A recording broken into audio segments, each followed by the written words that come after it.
कि अगर ओसामा शाह को टिकट मिलता है रघुनाथपुर से, तो क्या दूसरे मुसलमान को भी टिकट मिल सकता है? बिल्कुल मिलना चाहिए, बिल्कुल मिलना चाहिए। यहाँ पे सभी को खौफ हो गया कि अगर शहाबुद्दीन साहब बाहर रहेंगे तो कहीं ना कहीं राजद की सरकार बन जाएगी। लेकिन अफसोस है कि ये गठबंधन को समझ में नहीं आया कि अगर ये इनको फिर से तिहाड़ अगर चले गए तो हमको कहीं ना कहीं कमजोर किया जाएगा और हम कमजोर हो जाएंगे। राहुल गांधी जी, उनका 2-3 साल से हम अक्सर क्या बोलते हैं नारा देखते हैं कि जिसकी जितनी भागीदारी उसकी उतनी हिस्सेदारी, और यही चीज हमने तेजस्वी यादव से भी सुना है मंची से और मीडिया के सामने। तो अभी ये वक्त है साबित करने का।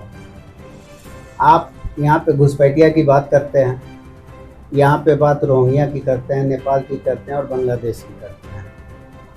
हमें अफसोस होता है कि किसी पे तोहमत लगाने के पहले इस चीज़ को जानना चाहिए कि 20 साल से तो बिहार के अंदर कंटिन्यू भाजपा और जदयू गठबंधन की सरकार है।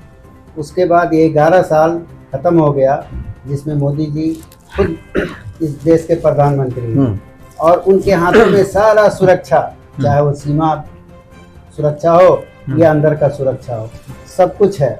उसके बावजूद वो कहते हैं घुसपैठिया आ गया। तो बताइए, जब घुसपैठिया आ गया तो उसको पकड़ते क्यों नहीं? नमस्कार, सिटी न्यूज भारत में आप सभी का स्वागत है। आप देख रहे हैं हमारा विशेष कार्यक्रम फेस टू फेस। हमारे साथ है पुनैन अहमद सिद्दीकी और ये गोरिया कोठी विधानसभा क्षेत्र से आते हैं। पिछली बार निर्दलीय इन्होंने चुनाव लड़ा और राष्ट्रीय जनता दल से टिकट के प्रबल दावेदार थे। और जो जानकारी जहां तक पूरी जनता जानती है कि आखिर तक इनका टिकट किसी तरह काट लिया गया। लेकिन 5 साल तक जिस तरह से इन्होंने जनता के बीच मेहनत की, जनता के बीच रहे, लोगों के बीच रहे, हर सुख दुख के साथी रहे, तो जनता चाह रही है कि गोरिया कोठी में जिस तरह से बदलाव चाहिए, जिस तरह से पिछड़ापन है यहाँ पर, जो विकास चाहिए वो विकास यहाँ पे धरातल पर नहीं दिखता है। और जो भी यहाँ पे वर्तमान विधायक हैं उन्होंने जनता के बीच रहने का काम नहीं किया है। जो विकास का सपना सजोकर लोगों ने यहाँ से उनको जिताया था, वो सपना आज तक पूरा नहीं हो पाया है। यही सोचकर एक खास बात आपको बता दें कि गोरिया कोठी विधानसभा क्षेत्र से आज तक कोई मुसलमान विधायक नहीं हुआ है। हिंदू मुसलमान में फर्क करने की हम बात नहीं कर रहे हैं, लेकिन जहाँ तक तेजस्वी बात कर रहे हैं कि भाई जिसकी जितनी आबादी है उस हिसाब से उसको हक भी मिलना चाहिए, हिस्सेदारी भी होनी चाहिए, तो क्या वो हिस्सेदारी से हमेशा गोरिया कोठी के लोग पिछड़े रहेंगे? इस पर तेजस्वी को, कांग्रेस के आला कमान को विशेष रूप से ध्यान देना चाहिए। आपको खास तौर पर बता दें कि इस बार महागठबंधन की सीट गोरिया कोठी से कांग्रेस के खाते में आ गई है और कांग्रेस के लिए पुनैन अहमद सिद्दीकी विगत कई वर्षों से लगे हुए हैं और कार्य भी कर रहे हैं जमीनी स्तर पर। पुनैन साहब, आपका बहुत बहुत स्वागत है हमारे इस खास कार्यक्रम में। सबसे पहला सवाल कि क्या कभी गोरिया कोठी विधानसभा सीट से मुसलमान विधायक हुआ है? आज तक यहाँ पे महागठबंधन ने कभी टिकट ही नहीं दिया, तो विधायक का सवाल कहाँ से आता है? जी, तब आके यहाँ पे 2020 के पहले कुछ लोग चाहते थे कि हम आगे बढ़ें, लेकिन चाहे जिस कारण से वो कभी नॉमिनेशन नहीं किए। किसी ने कह दिया कि अगले टाइम देखा जाएगा। इसी तरह करके 30-35 साल का वक्त गुजर गया जी, लेकिन किसी को टिकट मिला नहीं। 2020 में हमने पूरा दिल से कोशिश किया और पहले हम आवाम के बीच गए, जा कर के बात किया। सबने कहा कि मुखिया जी, अगर आपको टिकट मिलेगा तो आपको वोट निश्चित रूप से हम लोग देंगे। हम लोग के वोट का बंटवारा नहीं होगा, यहाँ पे कोई हिंदू मुस्लिम नहीं होगा, यहाँ पार्टी की बात है। और आपका जो किया हुआ कार्य है मुखिया के दौर में, वो सबको मालूम है, सब जग जाहिर है कि आपने क्या किया है। तो हम आगे बढ़े और आगे बढ़ के हम अपना टिकट भी कंफर्म हुआ। लेकिन इसको मतलब बदकिस्मती कहें अपना या पार्टी का, कि हमको टिकट तो दिया नहीं और जिसको दिया वो सीट लूज कर गया। कारण क्या रहा, इसके ऊपर पार्टी इसका चिंतन और मंथन की होगी। ठीक है, अगर वो चिंतन की है तो उसको सब कुछ समझ में आ गया होगा कि एक माहौल बनाया जाता है कि फलां विधानसभा में फलां जाति को अगर टिकट दिया जाएगा तो वो वोट उनके साथ हो जाएगा और सीट निकल जाएगा। ऐसा कुछ नहीं है। क्यों? क्योंकि यहाँ पे अगर कांग्रेस कहें या राजद गठबंधन जो है उसका अपना वोट, जिसको समीकरण कहा गया, तो समीकरण का वोट यहाँ पे तकरीबन जो है 2 लाख से ऊपर है जी। तो हम इस पे कैलकुलेट किया हर गांव में घूम घूम कर कि वोट कहाँ कितना % गिरता है, तो तकरीबन यहाँ पे 90 से 95 हज़ार वोट तो मिलना ही चाहिए। तो लड़ाई में क्या है कि लड़ाई में जो सामने का है वो कहीं ना कहीं पीछे चला जाएगा। लेकिन होता ऐसा है कि यहाँ पे इस चीज़ को ध्यान दिया नहीं जाता है कि किसको टिकट देना चाहिए और किसको नहीं।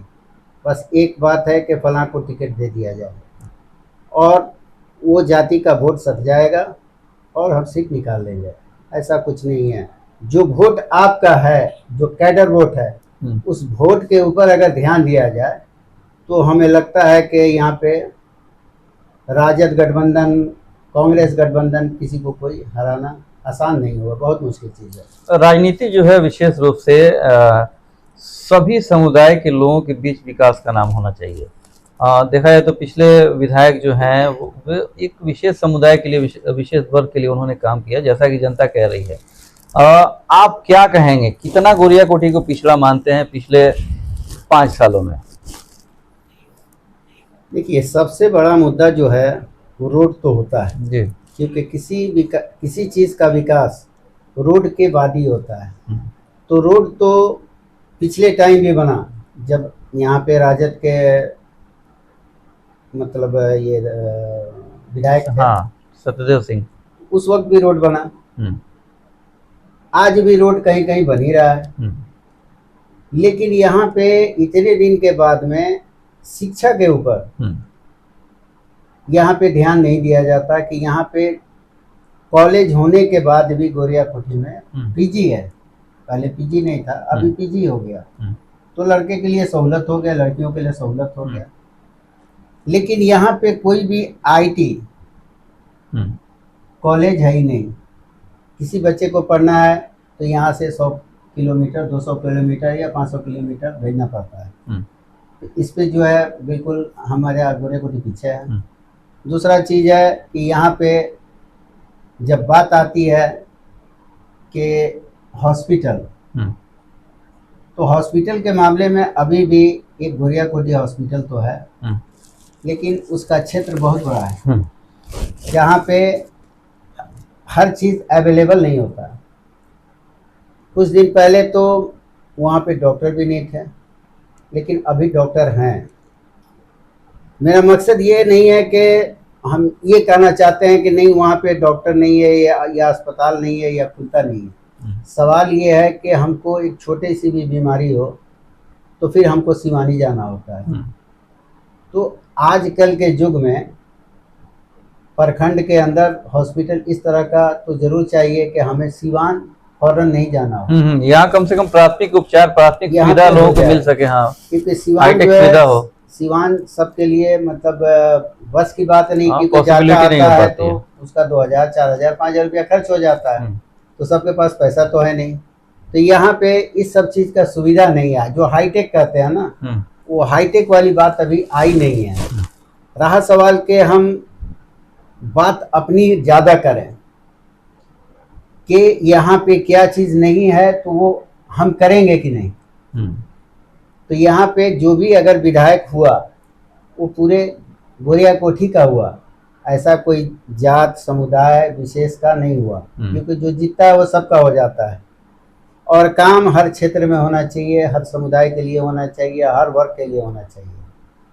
तो ये तो सब आप लोग जब मार्केट में जा रहे हैं तो आपको सब कुछ जानकारी होती होगी। रहा सवाल हम लोग बात ये किया जाए कि यहाँ से टिकट का बंटवारा जब भी हुआ है, आज तक हमने देखा कि उस पे अच्छे ढंग से उसका सर्वे नहीं किया जाता है। अक्सर ऐसा होता है कि अचानक एक चेहरा आता है और लोग नाराज होते हैं, उसके बाद में बात होती है कि अच्छा चलो क्या किया जाएगा, पार्टी का सवाल है, वोट दे दो। वोट तो लोग देते हैं लेकिन एग्रेसिव होके नहीं देते हैं। जब तक एग्रेसिव होके वोट नहीं देंगे तो आपका बहुत सारा वोट घर में सो जाता है, बहुत सारा वोट तितिर बितिर हो जाता है। तो ऐसा काम पार्टी क्यों करे? जिसको भी टिकट दीजिए इस चीज़ को ध्यान में रख कर के जरूर दीजिए कि आपके समीकरण से बाहर है या आपके समीकरण के अंदर है। जब समीकरण जो है बहुत मायने रखता है, अगर समीकरण मानी नहीं रखता तो फिर भाजपा का कैडर वोट क्यों कहलाता है? कुछ जाति विशेष है जो वो कैडर है, उसी तरह से राजद का कुछ जाति ऐसा है जो कैडर है, कांग्रेस का कैडर है। ठीक है, बहुत पहले जो है कांग्रेस में यहाँ पे दम नहीं था, लेकिन विगत कुछ यानी साल से खास करके इस 6 महीना के अंदर राहुल जी का मेहनत और बिहार में आना लोगों में एक जोश और खरोश भर दिया। वोट अधिकार यात्रा पूरे बिहार में राहुल गांधी ने किया। वोट अधिकार यात्रा, वोट चोर गद्दी छोड़ का जो नारा लगा, उसको किस नजरिए से देखते हैं आप? ये सच्चाई है कि जो बेंगलोर के अंदर उन्होंने जो सार्वजनिक किया वहाँ पत्रकार के सामने, कोई अकेले में नहीं, तो उन्होंने प्रूफ तो दिया ही है। अब रहा सवाल कि ये जवाब तो चुनाव आयोग को देना है। ये चुनाव आयोग का काम है कि वो भारत के लोगों को संतुष्ट कैसे करे। आपको क्या लगता है कि चुनाव आयोग बीजेपी के लिए एक बी टीम बन के काम कर रही है? बिल्कुल, अगर बी टीम है नहीं तो फिर आज इतना दिन हो गया वो क्यों नहीं क्या बोलता खुल के आकर के सार्वजनिक कर रही है? कोई इस तरह का क्यों नहीं उसने क्या बोलता है मीटिंग किया, पत्रकार को बुलाया, या जिस पार्टी को शिकायत तो उन पार्टी को बुला करके सबसे क्या बोलता है सवाल पूछा क्यों नहीं और जवाब जहाँ जहाँ राहुल गांधी सवाल उठाया, अभी हाइड्रोजन बम फोड़ने की बात की थी उन्होंने, एक और आरोप लगाया राहुल गांधी ने कि ऑनलाइन डाटा भी डिलीट किया जा रहा है। हाँ, ये हुआ है। वही चीज को उन्होंने आज से 2 दिन पहले जी उन्होंने मतलब पब्लिक के सामने और वहाँ मीडिया थी सबके सामने उन्होंने प्रूफ दिया है। तो इससे तो जग जाहिर है कि अगर आप गलत नहीं हैं तो आपका तो काम है ना कि पब्लिक के सामने आ करके और आप अपने सफाई को दीजिए, साबित कीजिए कि आप सही है। साबित तो कर नहीं सकते आप, ये सच्चाई है। 65 लाख जो वोट काटा गया बिहार में, इसे तो समझ में आ रहा है कि नहीं कहीं ना कहीं इसमें जो है अल्पसंख्यक, दलित, महादलित सबसे ज़्यादा लोग तो यही हैं, और हो सकता है उसमें कुछ ओबीसी भी हों। एक और बड़ी खबर छन के आई, जैसे कि मोदी जी नारा दिए कि एक पेड़ माँ के नाम। अभी दरभंगा में जो ज़मीन अडानी को दी जा रही है 1000 एकड़ से ज़्यादा, वो 1 रुपये प्रति वर्ष लीज पर दी जा रही है 33 वर्ष के लिए, यानी कि 33 रुपये लीज पर 1000 एकड़ से ज़्यादा ज़मीनें अडानी को दी गई, और उसमें लगभग 10 लाख से ज़्यादा पेड़ भी हैं। तो आपको लगता है कि जहाँ एक और नारा दे रहे हैं मोदी जी के एक पेड़ माँ के नाम, वहीं 10 लाख पेड़ अडानी के नाम जो पेड़ काटे जाएंगे, तो क्या वो जनजीवन हरियाली के ऊपर एक बहुत बड़ा तोहमत नहीं है? देखिए, सच्चाई ये है कि मोदी जी अडानी के लिए क्या किया और नहीं किया, ये हिंदुस्तान में कोई ऐसा गांव नहीं जो नहीं जानता है। उन्होंने गुजरात से शुरू किया था और अब पूरे हिंदुस्तान का जो भी ज़मीन है सब औने पौने उन्होंने किया जी। रहा सवाल कि अब तो आप जैसे मीडिया बंधु इस बात को जहाँ जहाँ उठा रहे हैं, आज से 5 दिन पहले यहाँ पे सूचना मंत्रालय जो है, जो भारत सरकार, उधर से उन लोगों को फरमान आ गया है कि ये सारा अडानी का जितना भी आप लोगों ने स्टोरी बनाया ये सबको डिलीट कीजिए। अच्छा, अब बताइए इस लोकतंत्र में अगर मीडिया को ये इस तरह का बात अगर हुक्म दिया जाए तो बहुत अफसोस की बात है। इसका मतलब है कि लोकतंत्र में जो बोलना चाहते हैं उनके बात को दबाया जा रहा है। तो पहले तो कहते थे कि नहीं भाई हम तो किसी को दबाव नहीं बनाते, लेकिन अब तो यहाँ तक हो गया कि नहीं, कुछ पत्रकार ऐसे हैं जो सच बात को आगे ला के रखते हैं। अब उनको हिदायत हो गया कि जितना जल्द हो सके आप अपने YouTube से और आप अपने क्या इस बार इसलिए कि बिहार चुनाव है, आने वाले दिनों में अगले महीने अधिसूचना भी जारी हो जाएगी, आचार संहिता भी लग जाएगा और नवंबर में चुनाव भी है। ऐसे में बिहार विधानसभा चुनाव को किस नजरिए से देखते हैं आप? क्या लगता है कि इस बार सरकार बदलेगी और महागठबंधन की सरकार बनेगी? देखिए आज का जो हालात है, जी। बिहार की बात कर रहे हैं, तो बिहार अब बदलाव मांग रहा है। इसलिए कि हर तोहमत कांग्रेस पे, नेहरू परिवार पे कब तक लगाते रहेंगे। 20 साल से तो यहाँ की सरकार कंटिन्यू है। इसमें 2 मरतबा कुछ दिन के लिए नीतीश बाबू इधर आए, फिर उधर भाग गए। आप यहाँ पे घुसपैठिया की बात करते हैं, यहाँ पे बात रोहिंग्या की करते हैं, नेपाल की करते हैं और बांग्लादेश की करते हैं। हमें अफसोस होता है कि किसी पे तोहमत लगाने के पहले इस चीज़ को जानना चाहिए कि 20 साल से तो बिहार के अंदर कंटिन्यू भाजपा और जदयू गठबंधन की सरकार है। उसके बाद ये 11 साल ख़त्म हो गया जिसमें मोदी जी खुद इस देश के प्रधानमंत्री हैं और उनके हाथों में सारा सुरक्षा, चाहे वो सीमा सुरक्षा हो या अंदर का सुरक्षा हो, सब कुछ है। उसके बावजूद वो कहते हैं घुसपैठिया आ गया। तो बताइए, जब घुसपैठिया आ गया तो उसको पकड़ते क्यों नहीं? बांग्लादेश का भेजते क्यों नहीं? रोहिंग्या का भेजते क्यों नहीं? और डिक्लेयर तो कीजिए, सूची में तो दीजिए। इस 65 लाख जो वोट काटा आपने, इसमें तो अभी तक आपने नाम ही नहीं दिया कि कोई घुसपैठिया है। ये तो आप क्लियर कर रहे हैं कि नहीं, ये तो बिहार के लोग समझ रहे हैं कि बिहार में चुनाव है, इसलिए एक अलग अलग तरह का बखेड़ा खड़ा किया जा रहा है। इसलिए कि 2014 से लगातार मोदी सरकार है पूरे देश में, तो घुसपैठिए अगर कहीं से आ भी रहे हैं तो भाई गृह मंत्रालय आपके हाथ में है। इसका दोषी कौन हुआ? आप हुए, अमित शाह जी हुए, राजनाथ सिंह हुए, मोदी जी हुए। प्रधानमंत्री क्या कर रहे थे? घुसपैठिए आ गए। दूसरी बात, विधानसभा चुनाव में क्या होने वाला है और कांग्रेस यहाँ से कितना मजबूत स्थिति में बनाकर लड़ेगी चुनाव पूरे बिहार में, खास तौर पे गोरियाकोठी में? कांग्रेस जो है इसलिए मजबूत स्थिति में गोरियाकोठी है, तो सच्चाई है कि बिहार में आज मजबूत स्थिति में है। इसलिए कि जिस बदन में रूह नहीं था उसमें रूह भर दिया। जिसमें रूह था लेकिन कमजोर था वो दौड़ने लगा, और दौड़ने वाला तैर रहा है, उड़ रहा है।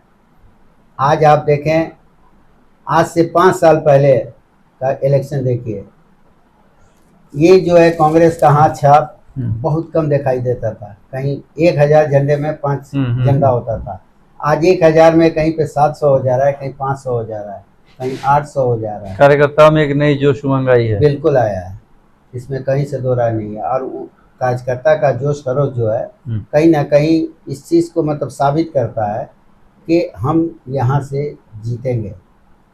इसलिए कि अभी जो 1 साल पहले लोकसभा चुनाव हुआ जी, उसमें 88,000 प्लस कांग्रेस ने वोट लिया, जबकि उसके पहले इसी गठबंधन के मतलब लोग खड़े हुए, 60,000 से ज़्यादा नहीं हुआ। और एक ही मरतबा इतना छलांग मारता है। इसका मतलब है कि कुछ वोटर ऐसे हैं जो कांग्रेस से जुड़ जाना चाहते हैं, प्रभावित हैं। गठबंधन बनने का मतलब क्या होता है कि कुछ वोट जो इस पार्टी को नहीं मिलेगा, गठबंधन के वजह से वो वोट भी दूसरे पार्टी को मिल जाता है, जिसकी वजह से जीत होती है। तो गठबंधन में तो यही चीज़ ज़्यादा मानी रखता है कि भाई हमारा वोट कहाँ ज़्यादा मिला या कहाँ ज़्यादा मिल सकता है। बेशक ये क्या बोलता, 1990 से कहीं ना कहीं यहाँ पे राजद हावी रही, और जितने भी कांग्रेसी थे वो सब कहीं ना कहीं राजद हो गए। इसलिए कि उनके पास में एक विकल्प आया, लालू प्रसाद यादव, जो कि लड़ाई में उनको कोई पीछे नहीं कर सकता। ये तो सच्चाई है। लेकिन गठबंधन शुरू से कांग्रेस का रहा है, एक मरतबा आनाकानी करने से सबको नुकसान हुआ था। चलिए, एक बड़ा सवाल कि सिवान की राजनीति की बात की जाए और शहाबुद्दीन साहब की बात न की जाए, शहाबुद्दीन परिवार की बात नहीं की जाए तो राजनीति ऐसी लगती है कि अधूरी सी है। सिवान में अगर उसामा को राजद से टिकट मिलता है रघुनाथपुर से, तो क्या दूसरे अल्पसंख्यक को टिकट मिल सकता है सिवान से? या फिर आपको क्या लगता है कि सिवान में मुसलमान में क्या शहाबुद्दीन परिवार को ही टिकट मिलना चाहिए? इस पर क्या टिप्पणी करेंगे, क्या प्रतिक्रिया आप देंगे? देखिए, बिल्कुल मिलना चाहिए। शहाबुद्दीन साहब के परिवार को बिल्कुल मिलना चाहिए, इसका हम समर्थन करते हैं। इसलिए कि मरहूम एक शख्सियत थे। लोगों का कहना क्या है उससे हमें मतलब नहीं। सच्चाई है कि राजद के एक बहुत मजबूत पिलर थे। सही है। ये शायद कुछ नेताओं को समझ में नहीं आया। अगर आया होता तो वो तिहाड़ नहीं गए होते, क्योंकि यहाँ पे सभी को खौफ हो गया कि अगर शहाबुद्दीन साहब बाहर रहेंगे तो कहीं ना कहीं राजद की सरकार बन जाएगी। लेकिन अफसोस है कि ये गठबंधन को समझ में नहीं आया कि अगर ये इनको फिर से तिहाड़ अगर चले गए तो हमको कहीं ना कहीं कमज़ोर किया जाएगा और हम कमज़ोर हो जाएंगे। इनको समझ में तो आया लेकिन लेट हो चुका था, और इत्तेफाक ये कि कोरोना का बहाना करके तिहाड़ भेजा गया और कोरोना का बीमारी आया। और जिस मामले में उनके तिहाड़ भेजा गया वो उस मामले में तो बाइज्जत बरी भी होगा। बाइज्जत बरी हो गए। तो यही बात है। ये तो हम लोग बहुत छोटे आदमी हैं, हम बड़े आदमी है नहीं कि हम आपको ये बहुत बड़ी नहीं बात सवाल टू द पॉइंट में इस बात पे आता हूँ कि अगर ओसामा साहब को टिकट मिलता है रघुनाथपुर से तो क्या दूसरे मुसलमान को भी टिकट मिल सकता है? बिल्कुल मिलना चाहिए, बिल्कुल मिलना चाहिए। इसलिए कि अगर ओसामा साहब के साथ खड़ा होने वाला तो जो भी समर्थक है वो खड़ा होगा, ठीक है, लेकिन उनके कौम का कोई आदमी खड़ा ना हो रहबर के रूप में, तो फिर कहीं ना कहीं गलत होगा।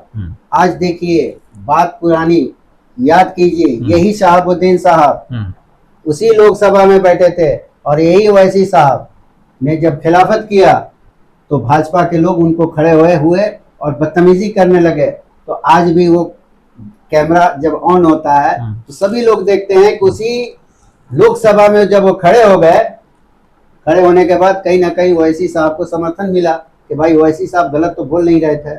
जो लोग खड़े हुए थे विरोध कर रहे थे वो सभी बैठ गए। उनको लगा कि नहीं ओवैसी अकेले नहीं है।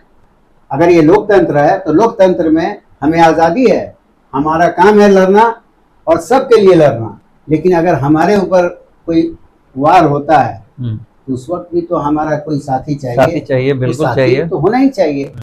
हम ये भी नहीं कहते हैं कि नहीं राजद जो है 2 सीट दे दे, मुस्लिम को 3 सीट दे दे। गठबंधन तो है, गठबंधन में अगर जा रही है तो आपत्ति भी नहीं होना चाहिए है। तो कांग्रेस को भी सोचना है, कहीं पे अगर माले है तो उसको भी सोचना है। बिल्कुल बिल्कुल बिल्कुल। क्योंकि हिंदुस्तान के जो नेता प्रतिपक्ष राहुल गांधी जी, उनका 2-3 साल से हम अक्सर क्या बोलते हैं नारा देखते हैं कि जिसकी जितनी भागीदारी उसकी उतनी हिस्सेदारी। और यही चीज़ हमने तेजस्वी यादव से भी सुना है मंची से और मीडिया के सामने। तो अभी ये वक्त है साबित करने का बिल्कुल कि हम सब के साथ हैं। हम ये नहीं कहते कि यहाँ 243 सीट है, नहीं कहते तो सभी है कि मुसलमानों की हिमायती हम हैं, लेकिन चुनाव जब आता है तो ये सारे वादे कहीं ना कहीं खोखले नजर आते हैं। इस बार आप लोगों को क्या उम्मीद है? हम उम्मीद करते हैं कि जिस तरह का यहाँ महागठबंधन अभी मजबूत स्थिति में है तो इस तरह का गलती फिर से महागठबंधन दोहराएगी नहीं। चाहे वो राजद हो, कांग्रेस हो या सीपीएम हो या सहनी, अभी फिलहाल अभी तक तो दिख रहे हैं वीआईपी, या सहनी जी हों, ये सब लोग इस पे तो सोचेंगे जरूर। इसलिए कि अभी हम लोग तो कोई पार्टी नहीं बना रहे हैं। जब ओवैसी साहब का खिलाफत कर देते हैं तो ये तो बहुत बड़ा परमार है, ये बहुत बड़ा परमार है। अगर उनको 5 सीट आया था, वो दावेदार और वो कैपेबल थे जीतने वाले, टिकट नहीं मिला राजद से, लोगों में एक क्या बोलता है मतलब गुस्सा था, वो टिकट एआईएम से लेकर के वो जीत गए। लेकिन फिर देखिए खुददारी उनका, एक तरफ गद्दारी का लगता है टैग, लेकिन उनकी खुददारी देखिए, फिर से आके राजद में मिल गया 4। ये बहुत बड़ी बात है। जबकि उन लोगों ने जिस तरह की संभावना बन रही है, संभावना दिख रही है, क्या लग रहा है इस बार कुनैन अहमद सिद्दीकी गोरिया कोठी से विधायक बनने जा रहे हैं? क्या एक पहला मुसलमान गोरिया कोठी विधानसभा सीट से, क्षेत्र से विधायक बनने जा रहा है? देखिए, हम कहीं से भी ये नहीं कह रहे हैं कि हमको टिकट मिलना चाहिए, हम ही उस लायक हैं। अगर नहीं मिला तो हम निर्दलीय लड़ जाएंगे। नहीं, उस वक्त मेरी मजबूरी थी, अभी हम मजबूर नहीं हैं, क्योंकि उस वक्त में इस चीज़ को दिखलाना एक ज़रूरी था कि क्या वजह था कि पूरे सारण कमिश्नरी में या आप कहें महाराजगंज, ये 2 लोकसभा है, ये दोनों लोकसभा में एक भी मुस्लिम को टिकट नहीं मिला। सिवान के 8 विधानसभा में एक भी मुसलमान को टिकट पिछली बार नहीं मिला था, ये सच्चाई है। तो इस चीज को देखते हुए महागठबंधन की बात कर रहे हैं हम, क्योंकि सबका एक ही नारा है कि भाई हम जो है सबको लेके चलते हैं। तो सबको लेके चलते हैं, लेकिन रहबरी के लिए आपको बिहार में हाँ A to Z की पार्टी है तो साबित भी तो कीजिए। हम यही बात हम कहना चाहते हैं कि पार्टी टिकट दे, हमसे कोई भी बेहतर अगर है उसको बेशक टिकट दे। अगर आपको टिकट मिलता है, पार्टी आपके ऊपर भरोसा जताती है और टिकट देती है कांग्रेस से, तो लड़ाई कितनी मजबूत रहेगी आपकी। और अगर यहाँ की जनता आप पे भरोसा करके चुनाव जिताती है तो कैसा गोरिया कोठी बनाना चाहते हैं? देखिए, गोरिया कोठी को एक यूनिक तो चाहेंगे कि यूनिक बने, इसलिए कि हर साल चाहे जिस पार्टी का विधायक हो, कम और ज़्यादा काम तो होता चला गया, लेकिन यहाँ पे कुछ ऐसा चीज़ है खास करके, जिसे हमने कहा एजुकेशन के मामले में जी, या हॉस्पिटल के मामले में, उसके बाद में यहाँ पे कुछ ऐसा मतलब हर प्रखंड के अंदर कुछ ऐसा रोजगार जिससे कुछ पलायन भी रुके। उसके बाद सुरक्षा के दृष्टिकोण से हम कह रहे हैं कि सुरक्षा जो है कहीं ना कहीं आज के हालात जो है ये बहुत ही खराब हो चुका है। लोग कहते हैं जंगल राज, आज सब कुछ होने के बावजूद भी कहीं ना कहीं देखिए मर्डर होता है, किडनैप होता है, रेप होता है, सब कुछ तो हो ही रहा है। तो उस वक्त तो सहूलत नहीं था, आज सब कुछ सहूलत जब होने लगा उसके बाद भी ये इसका जो है रेशो जो है कम नहीं होके ये बढ़ गया है। बिहार में 70,000 करोड़ का भी हिसाब नहीं मिल रहा है, घोटाला हुआ। हाँ। जो घोटाला का आज चर्चा ही नहीं है। अगर यहाँ पे 600 करोड़ का घोटाला था, आज तक क्या बोलता है उसको नाम लिया जाता है। हाँ, सही बात। तो अगर गलत है तो सब गलत है, सबका क्या बोलता है उजागर होना चाहिए, सबके खिलाफ केस होना चाहिए। जिस तरह से बिहार में क्राइम का ग्राफ बढ़ा है, इसलिए कि जंगल राज की बात हो रही थी, तो क्या आप ये जो क्राइम का ग्राफ बढ़ा है इसको जंगल राज नहीं कहेंगे? बिल्कुल है जंगल राज, कैसे नहीं कहेंगे। इसलिए कि जहाँ पे क्राइम पहले ज़्यादा होता था वहाँ पे आज भी होता है, और जहाँ कम हुआ करता था वहाँ पे आज कम होता है। बात वही है। आप आइए गोरिया कोठी, गोरिया कोठी में आप पत्रकार हैं, आपने देखा होगा कि उस दौर में भी इस दौर में भी ऐसा नहीं कि आज हो रहा है, आज नहीं हो रहा और कल हो रहा था, क्योंकि यहाँ पे इंटीरियर होने के बाद भी लोग पढ़े लिखे शुरू से हैं, तो ये सब चीज़ से अवॉइड करते हैं। अगर कहीं पे कुछ तनाव अगर हो गया या कुछ इस तरह का बैड एलिमेंट अगर एक्टिव होता है तो फ़ौरन उसके ऊपर कंट्रोल पब्लिक भी करती है, क्योंकि पब्लिक ये पसंद नहीं करती है। शुरू में भी नहीं करती थी, आज भी नहीं करती है, ये सच्चाई है। क्योंकि हमारा विधानसभा जो है यानी इस सब मामले में मिला जुला करके बहुत साफ सुथरा। अब आपके गोरिया कोठी पे आते हैं। विशेष रूप से कई ऐसे दावेदार हैं जो महागठबंधन से भी हैं, कांग्रेस से भी हैं और भी पार्टियों से हैं, दूसरी तरफ एनडीए आपके सामने है। ऐसे में लड़ाई किसी से मानते हैं आप? देखिए, यहाँ पे आपको पहले हमने कहा कि लड़ाई वोट से होता है, तो वोट तो है यहाँ, उसको किस तरह से हम जुगाएंगे, ठीक है, किसको टिकट दिया जाए, क्या हेलीकॉप्टर से जो पैराशूट पहन करके अचानक आ जाए, पैसे के बल पे आज चला जाए, उसको टिकट दिया जाए, या वैसे व्यक्ति को दिया जाए जो कहीं पे भी जाए तो उस व्यक्ति का पूछ होता हो। कई बाहरी लोग भी जंपिंग कर रहे हैं, जैसे वो आरा डुमरी से विनोद जायसवाल अपने बेटे को लेके जंप कर गए हैं महाराजगंज में, तो लोगों ने बाहरी का नारा लगा दिया, लोग खिलाफ है, नाराज हैं। वैसे गोरिया कोठी में भी कई लोग ऐसे हैं जो बाहरी होने के बावजूद यहाँ से दावा पेश कर रहे हैं। तो लगता है कि भाई गोरिया कोठी हो चाहे महाराजगंज हो या फिर बड़हरिया विधानसभा की बात कर ली जाए, नेता विहीन है क्या कि दूसरे जगह के लोग अलग अलग विधानसभा में दावा कर रहे हैं, अपने यहाँ उनका जुगाड़ नहीं बैठ रहा? देखिए, बात बाहरी और भीतरी की ये तो पब्लिक डिसाइड करती है, क्योंकि हम लोग जी जी जी जब दावेदारी करते हैं तो दावेदारी में किसी का मुखालफत करना अच्छी बात नहीं। हमने एक ही बात कहा कि हम अपने आप को सुपीरियर नहीं कह रहे हैं, हमसे कोई बेहतर, लेकिन शर्त है कि समीकरण के अंदर की बात हो। अगर समीकरण के अंदर अगर ये नहीं होता है तो फिर लड़ाई जो है वहाँ पे क्या हो जाता है कि थोड़ा सा ज़्यादा लड़ना पड़ता है। तो समीकरण जो है उसका ध्यान दिया जाए। चलिए आखिरी सवाल आपसे, अगर टिकट आपको मिल जाता है तो गोरिया कोठी की जनता से आप क्या कहेंगे आने वाले विधानसभा चुनाव को लेकर?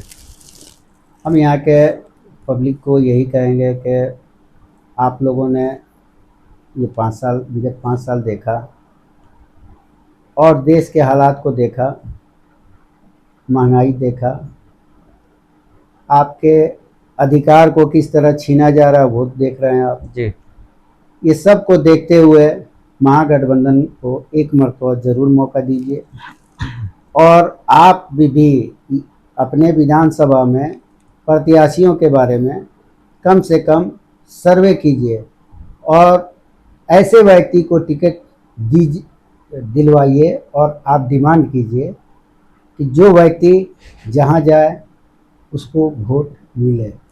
जो गठबंधन का वोट है उसमें किसी तरह का कोई बहाना न चले, विपक्ष को कहने का कुछ मौका न रहे, ये सब चीज़ ध्यान रखा जाए। चलिए बहुत बहुत शुक्रिया कुनैन अहमद सिद्दीकी साहब, आप हमारे इस कार्यक्रम में आए, आपका बहुत बहुत धन्यवाद। आपका भी बहुत। तो ये थे कुनैन अहमद सिद्दीकी, ये एक ऐसे मुसलमान जो कम से कम दावा तो कर रहे हैं कि हाँ एक मुसलमान को भी गोरिया कोठी से विधायक होना चाहिए, इसलिए कि दावा करने वाले लोग ही नहीं रहे, नेता बनने के लिए और जनता की अगुवाई करने के लिए, रहनुमा बनने के लिए भी कोई दावा करने को तैयार नहीं है। पहले ऐसे नेता हैं गोरिया कोठी से जो एक मुसलमान होने के नाते भी ये चाह रहे हैं कि हाँ यहाँ एक मुस्लिम रहनुमा ही बने जो पूरे गोरिया कोठी का, पूरे समुदाय का हर क्षेत्र में धरातल पर विकास करे।